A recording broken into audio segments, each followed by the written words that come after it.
What is the containment policy? Let me explain to you. As we all know, we live in a world where there's capitalism and communism. Capitalism prioritizes self-centered freedoms and highly profit-driven ventures at the expense of individual and collective responsibility, while communism, on the other hand, prioritizes and emphasizes community welfare and collective responsibilities over gains and profits.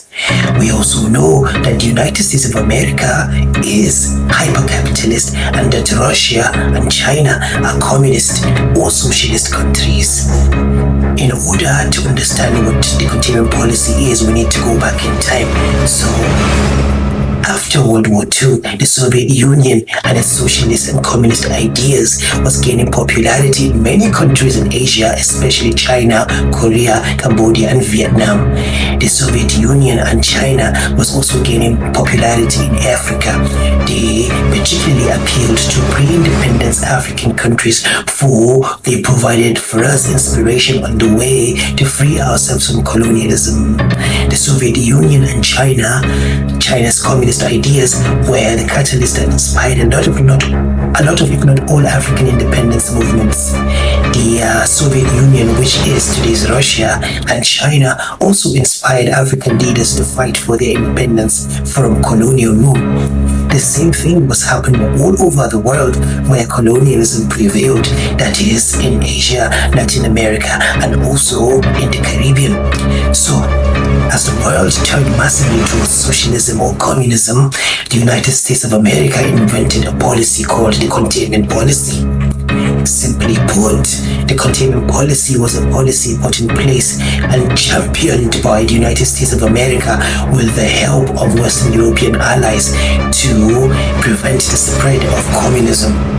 So I find myself asking this question: how did the United States of America implement that containment policy? Well, they did that in many ways. The United States of America implemented the policy by the use of military interventions and starting wars in countries that have or are working on adopting communism as their political system, like Korea, Vietnam, and Afghanistan, and newly independent African countries like Congo DRC.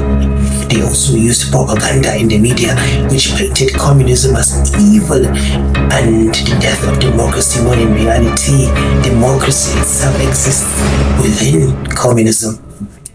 They also created divisions in newly independent countries and encouraged the overthrow of governments in order to create instability, in order to pull people away from the problems, which is imperialism, and instead made people focus on fighting each other instead of fighting imperialism, which resulted in civil wars all over the planet, which then increased the profits of the military-industrial complex and ensured that communism was contained and in most parts of the world except for a few.